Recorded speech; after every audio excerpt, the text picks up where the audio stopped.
Castillos de América. Era el año 1864, y mientras los Estados Unidos cumplían su cuarto año de guerra civil, al sur de la frontera, el nuevo emperador mexicano Maximiliano creía que la suntuosidad real le harían ganar el afecto y respeto de los mexicanos. Estaba decidido a crear una corte europea en el corazón del Nuevo Mundo. Para el interior del castillo, Maximiliano contrató al pintor mexicano y diseñador de interiores Santiago Rebull para decorar las suntuosas habitaciones. La pareja real llenó el interior de Chapultepec con los muebles y obras de arte más elegantes de Europa. Llovían regalos de Napoleón III y de la dinastía Habsburgo, familia de Maximiliano.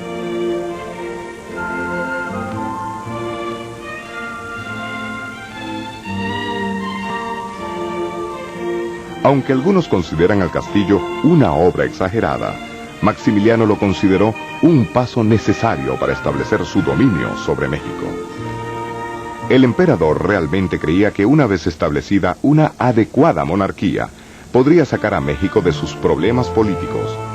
Pero como el mismo Maximiliano descubriría trágicamente, recuperar a México sería mucho más difícil que restaurar Chapultepec. Había una gran diferencia entre la vida en Chapultepec y la vida en el resto de México. Sarah York, joven estadounidense estudiante en Ciudad de México en 1862, observó la vida de la corte. Más tarde escribiría en sus memorias sobre Maximiliano en Chapultepec. El brillo de toda esta vida de corte, el renacimiento del comercio, la abundancia de dinero tan libremente traído y gastado en el país, fascinó a la gente, y un polvo dorado cayó sobre los ojos de todos, lo cual evitó por corto tiempo ver el verdadero rumbo de los sucesos políticos. Era un rumbo que pronto llegaría al abismo. Pero por el momento, la vida en Chapultepec era todo lo que Maximiliano había querido siempre. Durante 1865, la alta sociedad llenaba los ilustres salones de Chapultepec. El salón de música en estilo francés cobraba vida con el sonido de valses vieneses y canciones satíricas mexicanas, tocadas por la orquesta de la corte. A menudo, la pareja real efectuaba sus propias funciones musicales, tocando en pianos gemelos, de origen inglés y francés. En ocasiones, la banda militar austríaca visitaba dignatarios austríacos y franceses. Los hombres bailaban en uniforme militar, las damas en trajes de seda. Las fiestas en Chapultepec a menudo alcanzaban las 3 de la madrugada. En los intervalos musicales, las damas se pasaban educadamente cajas de chocolates mientras se contaban los últimos chismes. Otros eran menos educados. Con el pasar de la velada, los invitados soñolientos se tendían sobre los exquisitos muebles tallados de los emperadores, regalo de Napoleón III. Como se acostumbraba en las cortes europeas, los hombres se retiraban al salón de fumadores después de la cena para un cigarro y un poco de coñac.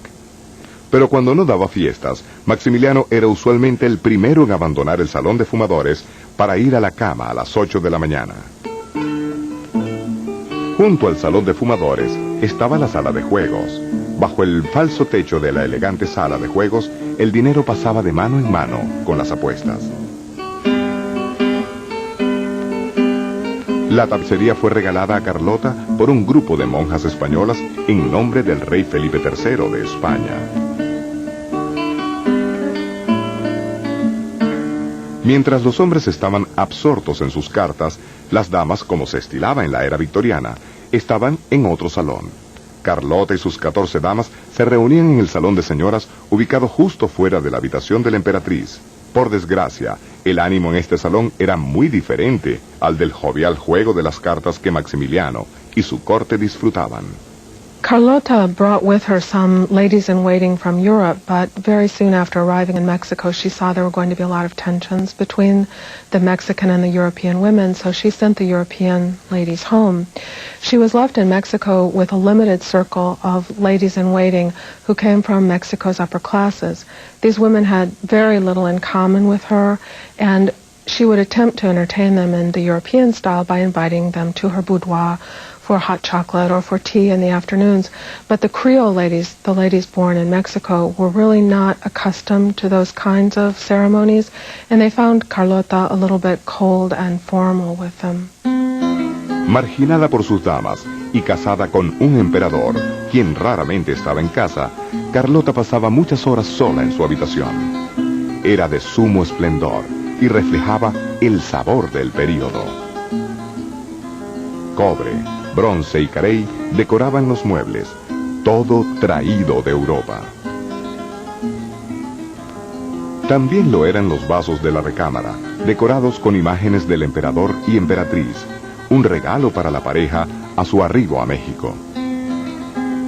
Pero la vida en Chapultepec era más que simple comodidad. Apasionado del ambiente exterior, Maximiliano igualmente cuidó mucho el desarrollo del ambiente natural de Chapultepec.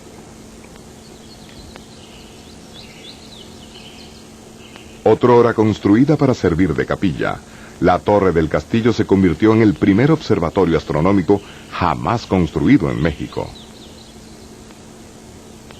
Y en el terreno anteriormente lleno de maleza, fue transformado en hermosos jardines para Carlota. The garden represented for Carlota a place where she could go and be alone. So one of the ways that she created a space where she could feel comfortable was by recreating a European-style garden. The garden at Chapultepec is a replica of the Pinciano gardens in Rome, and part of the look at that time for a romantic European garden was to have a lot of Greek-style statuary, to have plants and fountains that would remind her of home.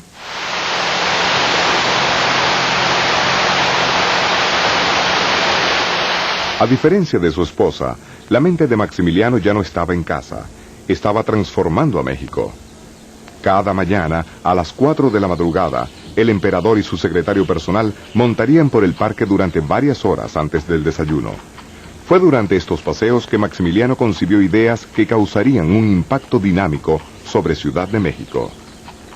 Puso faroles de gas a lo largo de las principales calles del distrito, trajo tranvías tirados por mulas, e instituyó una estricta política que prohíbe a los residentes de Ciudad de México botar agua y desperdicios a las calles. Pero su mayor contribución a la ciudad fue la construcción de una gran avenida, el Paseo de la Reforma. It was built along the lines of the great European boulevards like the Champs-Élysées in Paris. It was a symbol of prosperity, and I think that Maximilian saw it as a symbol of what he could bring to Mexico. Even today, the Paseo de la Reforma is still associated with Maximilian and Carlota because everyone knows the story of how it was constructed. But it has changed significantly over the years. Every new government of Mexico made some additions and modifications to it, so that today the modern boulevard doesn't resemble the initial project. Hoy día, el Paseo de la Reforma se considera una de las más hermosas avenidas del mundo. Los árboles de eucalipto que Carlota agregó a lo largo del bulevar han desaparecido. Pero las 3 millas de avenida aún están flanqueadas por árboles en su honor. La contribución de Maximiliano fue más allá del Paseo de la Reforma. Durante su reinado apoyó la libertad de prensa, perdonó a presos políticos y dio la bienvenida a la nobleza mexicana a Chapultepec. Incluso exigió que se hablara solo español durante la cena. Pero por todo lo bueno que Maximiliano quiso traer a México, había otro lado. La cuota de $25 millones de Napoleón III. About 1/3 of the revenue was devoted to court expenses, which would have included the remodeling and expansion of Chapultepec Castle. The big problem from the French standpoint was that the 2 main provisions financially of their agreement were not being met. Maximilian was not able to pay all of the expenses of the French military expedition, nor was Maximilian making any headway in paying off the debts owed by the Mexican government to French creditors. Y mientras el reino de Maximiliano caía a su alrededor, la vida dentro del castillo no estaba mucho mejor. Se piensa que Carlota se dio cuenta que su esposo era afeminado. Intencionalmente hizo entrar a sus amantes por una puerta lateral. No sería la infidelidad la que causaría mayor dolor a Carlota. Era la intención de su esposo de crear su propia dinastía. Carlota always wanted to have a child, and after 10 years of marriage, no children had appeared yet, so Maximilian took matters into his own hands, and he came into contact with the Iturbide family. This was the first emperor of Mexico, Agustin Iturbide. His grandson, Agustin, was only 2 years old at that time, and his family more or less agreed that Maximilian could adopt him and become his heir. When Maximilian appeared with this young child and proclaimed that he was going to be the heir to the throne, this was a terrible insult to Carlota, and it drove her over the edge because it was a signal to the entire world that she was barren and she had failed in her duties as empress. La depresión de Carlota se agudizó en 1865 cuando ella y Maximiliano supieron que Napoleón III retiraba sus tropas de México. En 1867, las tropas francesas evacuaron Ciudad de México, pero Maximiliano no los acompañó. Rehusaba renunciar a su trono. As the French troops withdrew and the Mexican liberals began to fill in the military vacuum, Maximilian eventually was forced to recognize that he could not remain in Mexico City and reside at Chapultepec Castle, but instead he would have to leave the capital. He decided to go to Querétaro, where in effect he made his last stand. He was captured in May of 1867. After a one-day military trial, he was sentenced to be executed. Despite international pleas for mercy, Maximilian was in fact executed in June of 1867. La ejecución de su esposo, unida al derrocamiento de su reino mexicano, agotaron a Carlota. Se estaba volviendo loca. Fue un final trágico para una pareja real con tales sueños de grandeza. Carlota vivió los últimos 60 años de su vida en un castillo belga alrededor de un foso. Murió en 1827 a los 87 años. Su estado mental empeoró tanto en los últimos años que las ventanas de vidrio fueron sustituidas por barrotes en su habitación.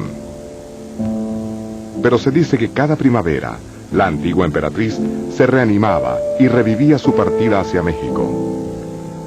Carlota subía a un pequeño bote de remos y anunciaba: "Hoy nos vamos a México".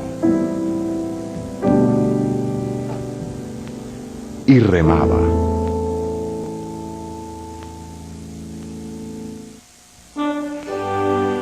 En apenas 3 años, Maximiliano y Carlota transformaron Chapultepec de fortaleza a castillo. Pero para que su visión fuera completa, necesitaban un sucesor con iguales sueños de grandeza. Y eso fue lo que sucedió. Esa historia, a nuestro regreso en Castillos de América.